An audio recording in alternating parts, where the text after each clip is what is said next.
Hoje vamos falar para vocês sobre uma das principais causas de envelhecimento precoce e alteração da saúde da população nos últimos 20 anos, que é a poluição eletromagnética, o nosso perigo invisível.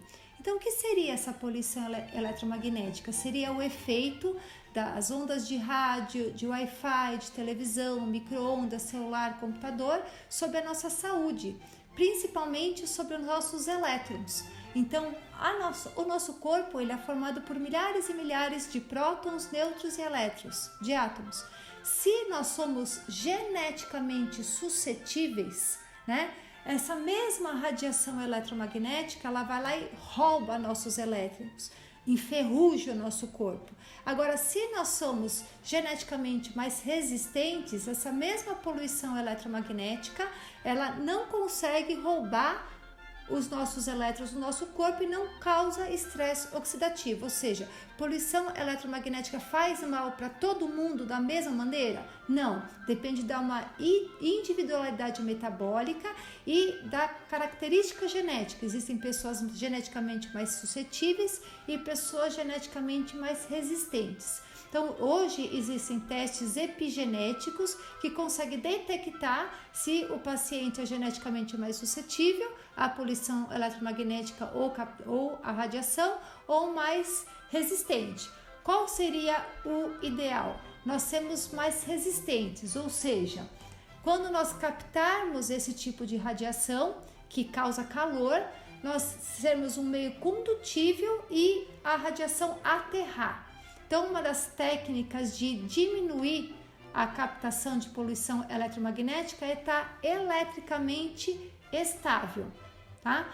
Qual que é o grande problema da poluição eletromagnética na nossa saúde?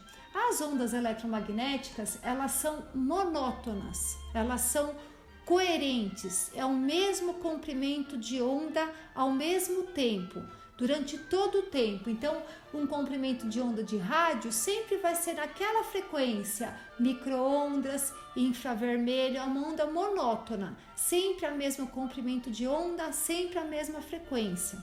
E isso vai contra a nossa fisiologia, que nós temos que ter a variabilidade do ritmo cardíaco e a variabilidade do ritmo cerebral, ou seja, o nosso sistema nervoso autônomo, que é o que controla nossas 280 funções vitais, tem essa inteligência individual e especial, ou seja, imagina que o nosso coração, quando a gente está dormindo, ele está lá, numa frequência, tum-tum, tum-tum. Aí você vai levantando, vai acordando e a frequência cardíaca vai acompanhando isso, tum-tum, tum-tum. Aí você começa a andar, a caminhar, e o coração tum-tum, tum-tum, tum-tum. Então, de acordo com a sua necessidade metabólica, vai ter que ter uma variabilidade do ritmo cardíaco.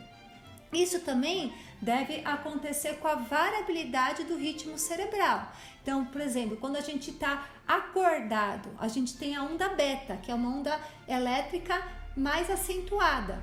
Conforme a gente vai ficando mais calmo, mais relaxado, a gente começa a emitir ondas alfa, são ondas um pouco mais lentas. E cada vez meditando, relaxando, vai diminuindo para onda teta. Estamos indo dormir, vamos descansar. E quando a gente dorme, a gente entra em onda delta, que é a onda mais lenta. Então, essa variabilidade das ondas cerebrais e cardíacas é o que faz a nossa fisiologia, o nosso corpo se adaptar continuamente às nossas intempéries diárias.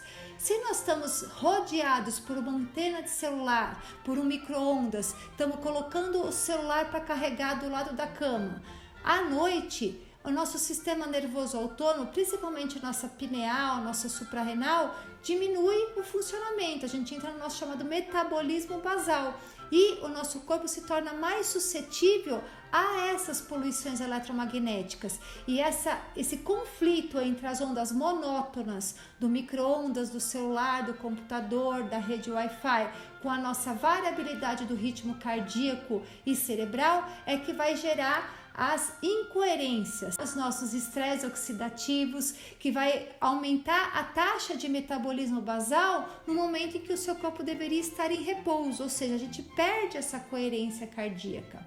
Então isso é o mais importante. Quais são os sintomas que você pode observar na tua pele, no teu cabelo, no teu corpo, que você está captando mais a poluição eletromagnética e você está retendo mais essa energia fotônica que causa aumento da temperatura corporal e estresse oxidativo.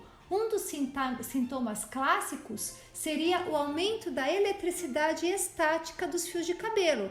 Quando a gente faz assim com a caneta, que o cabelinho começa a grudar, significa aumento da eletricidade estática. Se você naturalmente encosta na porta do carro e toma choque, abraça alguém e toma choque, seu cabelo está sempre eletricamente ativo, é sinal que você está captando essa poluição eletromagnética mais acentuadamente, não está tendo a capacidade de aterrar. Se isso vai se tornando de maneira contínua, você vai virando uma bobina, captando cada vez mais essa poluição eletromagnética, você pode começar a ter sintomas. Então, quais são os sintomas de aumento de captação de poluição eletromagnética? Depressão, irritabilidade, hipoglicemia, alteração da função mental, problema digestivo, ansiedade, dor de cabeça, fadiga, vertigem, baixa resistência à infecção, alergias, dores articulares e musculares e fraqueza muscular. Então, esses sintomas muitas vezes não são orgânicos, são elétricos. Aqueles órgãos vitais começam a ter um aumento da condutibilidade elétrica e a gente fala que é um descompasso entre a parte mecânica do corpo e a parte elétrica. E aí surgem esses sintomas. Quais são os alimentos que aumentam a captação de poluição eletromagnética? Ou seja, se você fica muito tempo na frente do computador, do celular, se o seu trabalho é num ambiente fechado, você não tem condições de fazer o quê? O aterramento, né? O certo seria a gente andar descalço, utilizar roupas de materiais naturais, calçados com sola de couro, sapatos de couro, metais no corpo que sejam nobres, ouro e prata que fazem o aterramento, tudo para neutralizar a captação de poluição eletromagnética. Então, se você trabalha com isso, trabalha com muito celular, computador, mexe muito, ou está próximo de uma antena, de uma estação de Wi-Fi, né? Quais seriam as condutas alimentares? O ideal é ingerir chás. O chá é uma água quase destilada. Quando nós aquecemos a água leve fica na superfície da chaleira e a água pesada se decanta. Quanto mais leve a água, quanto menos mineral tiver a água, menor a captação de poluição eletromagnética. Se o raio tiver que cair na piscina ou no mar, ele cai no mar, porque quanto mais metal, mais mineral, mais puxa, maior a condutibilidade elétrica. Então, quanto mais tomamos água leve, ou seja, o chá, é o mais ideal para neutralizar, diminuir a captação de poluição eletromagnética. Por isso que na China e no Japão eles tomam água quente fervida, às vezes sem chá, para diminuir a captação de poluição eletromagnética e radiação nos períodos onde o índice de radiação nos locais afetados pelas bombas estão maiores. Então vai essa dica. E quais os outros alimentos que aumentam a captação de poluição eletromagnética e radiação? São os alimentos verdes. São todos os componentes das plantas, das frutas, verduras e legumes que a planta usa para fazer fotossíntese. Então, a folha, a parte da celulose que a planta usa para fazer fotossíntese, a casca da fruta, a casca do grão, onde ocorre o que? Se você joga um grão na terra, aquela fotocélula que está na casca, ela vai saber que para a parte de baixo tem que criar as raízes e para a parte de cima o caule. Então são todas essas áreas fotoativas da planta que, se você ingerir e não tiver exposto ao dia a dia, ao ambiente externo, a energia fotônica solar, e sim a fontes de poluição eletromagnética, isso funciona como uma fototerapia. Então ele otimiza a captação de poluição eletromagnética. Então isso não é indicado para quem convive com meios de telecomunicação, celular, computador. Então, dieta sem verduras, sem cascas, sem fibras, nada verde, nada cru, tudo cozido e de preferência nada que contenha a celulose. Nos dias que a pessoa vai ficar em ambiente externo, descalço, em contato com a natureza, não tem problema. Então, é uma alimentação epigenômica de acordo com o estilo de vida da pessoa.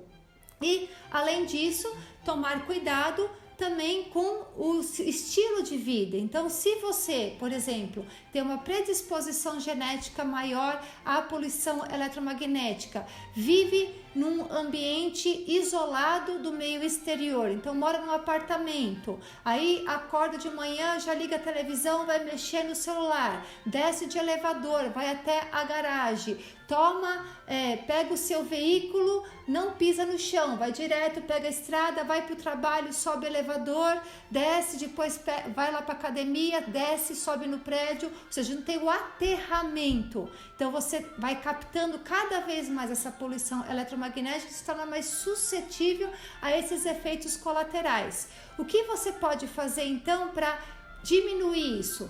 Além das vestimentas, da alimentação, da água, dos objetos metálicos de ouro ou prata para aterrar, por isso que as vovós mandavam os netos usar escapulário de prata, porque eles funcionam como uma antena para radiação.